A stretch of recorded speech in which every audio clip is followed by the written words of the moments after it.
আমি জানতে চাই, দেখেন আপনাদের যদি ভুল নাই থাকে তাহলে কেন এটা সংশোধনে এরকম নোটিশ দিয়েছেন? আসল বিন্যাস সংক্রান্ত কেন এত ভুল নোটিশ কেন দিয়েছেন?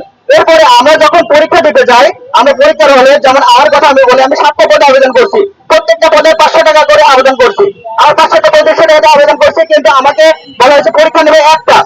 ওয়েল, আমরা মেনে নিচ্ছি একটা পরীক্ষা নেবে, তো তারা বলছে চয়েস ফর্ম পূরণ করতে। আমরা কোন পদে পরীক্ষা দিতে ইচ্ছুক সেটাও মেনে নিচ্ছি, আমি চয়েস ফর্ম পূরণ করছি।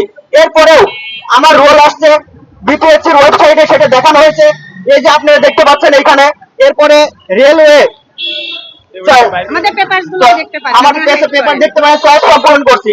তারপরে বিপিএসসির ওয়েবসাইটে যেটা দিয়েছে, আসন বিন্যাস দিয়েছে, সেটা আমার রোল অনুযায়ী আসন বিন্যাস আমি দেখছি রেসিডেন্সিয়াল ক্রিশ্চিয়ান কলেজ।